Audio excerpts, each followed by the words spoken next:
Hey, Al, you're coming off a 2024 season where your beach team was a national championship runner-up. Your teams have advanced to for the last six NCAA men's volleyball championships.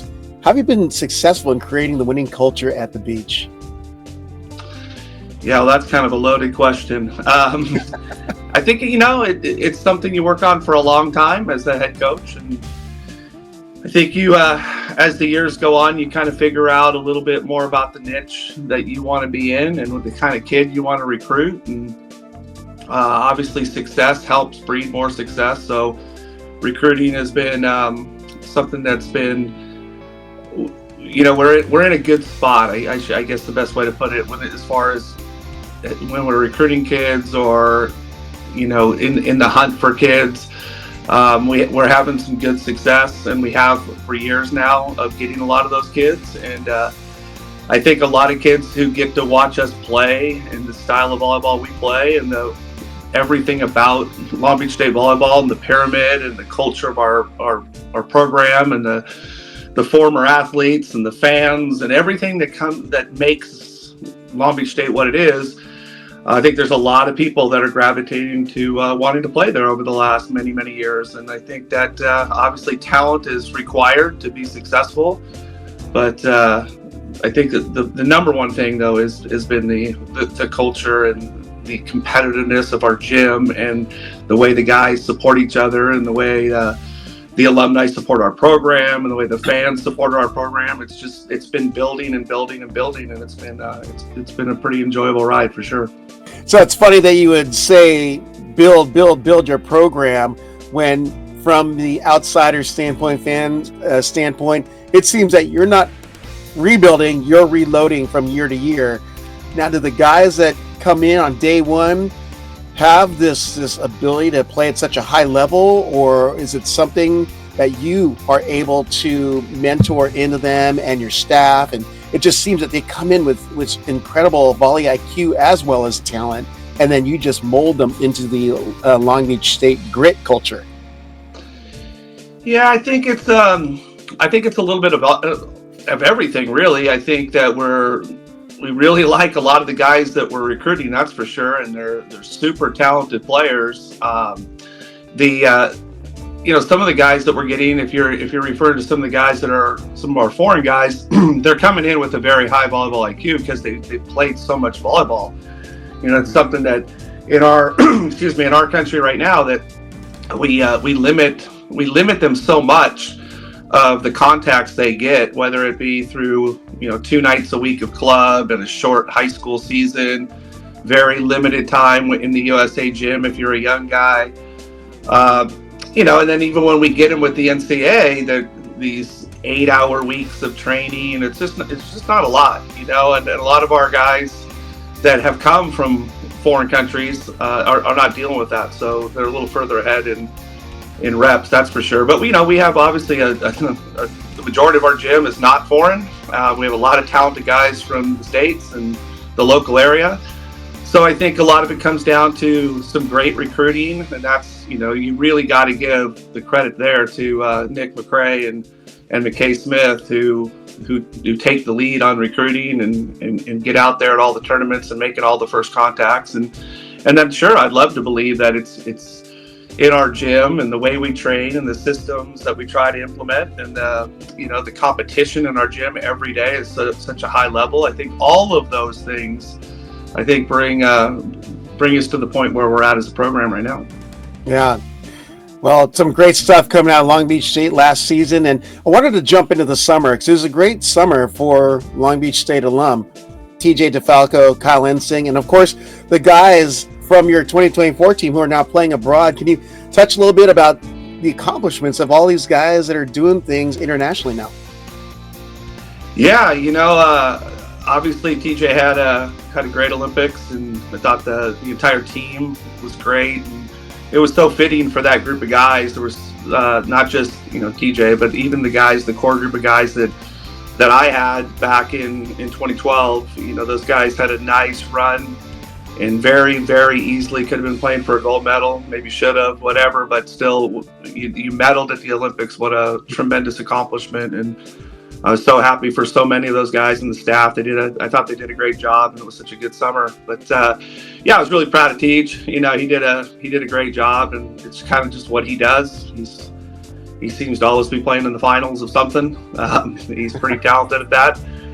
You know, Kyle had a great year, and he was, you know, with that new makeup of the roster on their 13, but just proud. 2 Olympics in a row for those guys. So awesome stuff. And yeah, and then I think 6 of our guys from the 24 team went overseas to play and doing what they love to do. So Simon and Mason and Clark and Nathan Harlan and Aiden and Eric Beebe.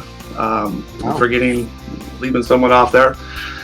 But yeah, I was super happy that those guys are getting that life experience. And I think they're all settling in and doing some good things on their team. So yeah, fun stuff. And those, you know, as the head coach, those are real enjoyable moments. Get to stay in contact with the guys, see how they're doing, and get to see how they're adjusting to life outside the States and how they're applying a lot of the stuff that we talk about in the program and how they can be good in their own gym. And even though they don't have a lot of control with what's going on around them on their pro teams, of how they can make an impact on that team and how they can, you know, be a leader on those teams, even though they're new to the country and new to the team. So it's fun stuff. Right on. Now I want to jump back quickly to 2024 because you have with the Big West Conference and your 3rd straight Big West Volleyball Championship in Oahu, battling your way into the NCAA Championship match. Can you share some reflections after the conclusion of last season? Yeah, you know, I thought, the year before that, I thought we had a really solid year. And, you know, that the 23 year coming off of losing Alex Nikoloff and then also losing Skylar Varga in January. Alex Nikoloff not coming back going pro, and then Skylar Varga coming in and getting hurt in January, and we didn't have him for the year. And that team still finding a way to get to the Final Four and had a really solid year. But I don't think the guys felt real good about how we played in the championships. And I thought they did a great job in 24 for the season. And Skylar and Sartorius were both out the entire fall with surgeries that they had on their knee. And so we just didn't really look the part maybe in the fall, but we got some young guys, some great experience. And by the time the season came around, I got Skylar back, and then of course I flipped him to the right, and I thought he was just really, really good over there for us and helped us so much with balance out our offense. And it got us to have Clark Godwell back on the left, which is his natural position. And you know, I thought it was obviously a very solid season, and get to the finals and have to stage a huge comeback to beat a really, really good Grand Canyon team after being down 0-2, and then played in the finals again and played really well at times and just not well enough, long enough, and consistent enough to win that last match of the year. And that was unfortunate, but heck of a run by that group, you know, 3 straight Final Fours, and they did a great job. Phenomenal team, only 3 losses on the season. Definitely something to hold your head high about for sure, especially with the kind of schedule you put together for them during the year. So, but I wanted to go into the 2025 season. You've got some pretty powerful performers coming back, like All-Americans, Sotiris Shapanis, Skylar, outsider, opposite. We'll see when you unveil that lineup. And then Big West All-Freshman team middle blocker, Lazar Buchkov. But what expectations do you have for these athletes as far as team leadership when you go into 2025? Yeah, you know, I think there's a difference between leadership and maybe your captain. And I don't think every guy's going to take leadership a little different, and every captain you have is going to be a little bit different. Hopefully they're not trying to be the captain from the year before or whoever that guy was who probably graduated. Anybody can be a leader in our gym. We talk about it all the time. That, you can be a freshman and be a leader. You can be a senior and be a leader, and making sure that there's a distinction between those of being a leader and being a captain. So we're looking for a collective group of guys that can get out there and lead together. And I think we did that in the fall. There was a lot of good stuff happening. So yeah, it's exciting. We got Skylar back. We got Sotiris back. We got Lazar back, De'Aris McRaven, who ended up playing a lot for us last year, did a great job, and Ben Braun in the middle. There's some real nice pieces there, and obviously with Island back and Moni Nikolov, and on the right, it's been I think Nato Dickinson had a great fall, and Daniil Hershkinovich had a great fall, and Connor Bloom. Seba Sani had a great fall. So yeah, there's a lot of good things happening in the gym right now. So what combination we use or who's where, I'm sure that'll move around a little bit in the month of January. Some great options you've got there in your back pocket there, Al. Yeah, absolutely. Love the gym. Now, you kind of touched on this in your previous response, but I wanted to ask what new faces could take court, and it sounds like you got a bit, but there's one that has been drawing a lot of attention, at least from a social media standpoint, and that's Moni Nikolov. Can you talk a little bit about Moni? Yeah, he's a very, very talented player. He's a big physical kid. He comes from a incredibly talented volleyball family with obviously his dad playing for Bulgaria and the captain of Bulgaria and Olympian, and his brother, obviously everybody knows, was I think the player in NCAA history for men's volleyball to be the freshman of the year and player of the year the same year in 22. And so he had big shoes to fill, there's no doubt. But I think Moni's his own player. He's not only a big physical player, like he could play on the right for you. There's no doubt. He's kind of built and looks like an opposite and serves like an opposite and can be physical like an opposite. And then you see him set the ball and you realize there's a lot of talent there, and there's a lot of IQ for a kid who's been 17 most of the fall. Well, funny enough, a little side story there. At 2022, when Alex Nikolov received the Player of the Year, Freshman of the Year awards at UCLA, let's say hosted the national championship, I caught up with him at the iced tea refreshment machine and had a conversation with him because he was with another tall individual, and it was his brother, Moni. So I talked to him afterwards and said, "Hey, Alex, so what's the status? Where's your brother going? Is he playing anywhere?" He's like, "He's just playing club." And he said this, he goes, "He is better than me when I was 16 by far." Do you think that's a good assessment of where Moni is at talent-wise? I don't know. They're both pretty talented players. I just think that it's just really hard to compare, right? You're comparing a setter with an outside, and they both have so much control in a match. With an outside, all the serve receive he can be a part of, and then we can set him in the front row and the back row, and all his serving, which he was a great server.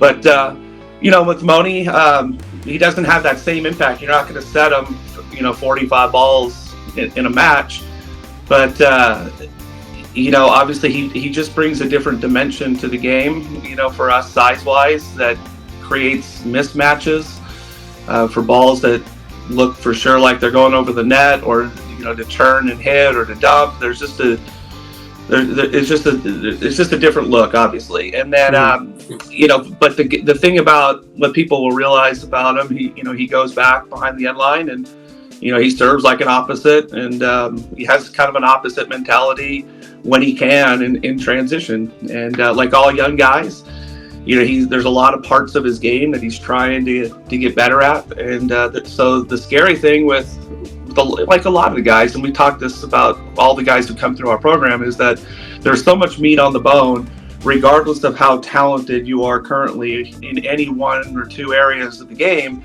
There's still so many things we can get better at. And I think, Moni's definitely one of those guys who feels like he can get significantly better. And he has a pretty high standard of why he's doing this and where he wants to go in the future. Great. Well, let's go now to 2025. And I haven't had a chance to look at your non-conference schedule, but knowing your reputation, you're scheduling hard. So I wanted to see if you can share a little bit of insight, if you know off the top of your head. I know you're not in the States at the moment, but who you're going to be playing non-conference and what we should expect to see competition-wise. Yeah, well, first of all, we're starting off in early January with the North American Challenge, so we're bringing 3 Canadian teams down, and We have San Diego and Pep joining us at a really fun international tournament. It will be great for our fans and our guys and get a chance to kick off the season. But, our non-conference one, we're going to be playing a tournament in Reno, and we're going to play some Conference Carolina teams out there and some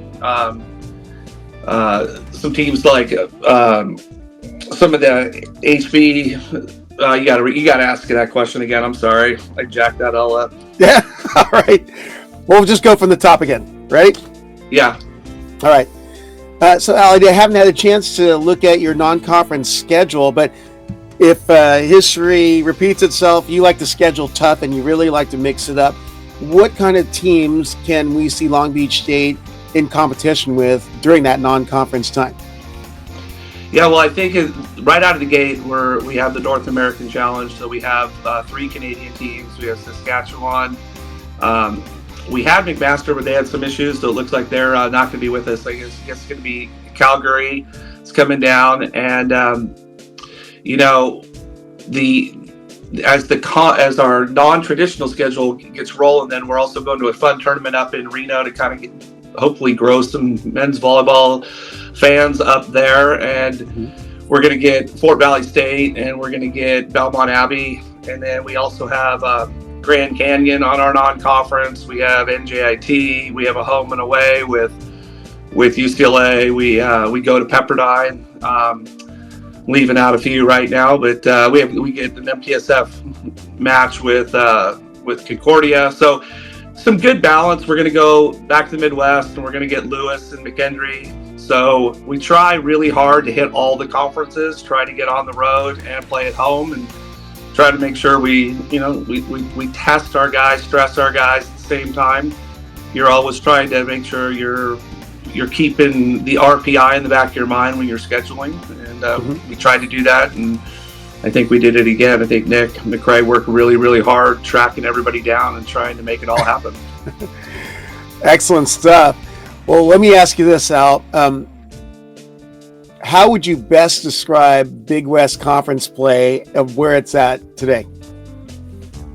I just think it's getting better, meaning the level's been high for a long time, but the game is changing so fast right now. The brand, the style of volleyball that's being played, I think there's so many talented players in this league, and I think the coaches are doing a great job. And I think that just our fans, if you're a volleyball fan and you're a fan of Big West volleyball, you're seeing some amazing volleyball every night, and you've been seeing this now since the inception of our league. And I think that this year is going to be no different. There's a lot of guys that graduated. A lot of teams lost key pieces, like happens every year, but some years more than others. And I think last year was a year that teams returned last year some of their core pieces, and a lot of them were seniors. And some teams obviously lost their seniors or lost some key pieces, but I think there's some really talented freshmen and some guys that maybe didn't get on the court last year that they're gonna keep the level very, very high for the Big West. And it's such a gauntlet, and it's so much fun to coach in this league, and I can't wait to get after it again. But we have a whole bunch of matches to play before we get to that point, but it should be a lot of fun. Well, I'm looking forward to seeing the beach in person, as well as you, Alan. Always a fun time when men's volleyball is kicking off here in 2025.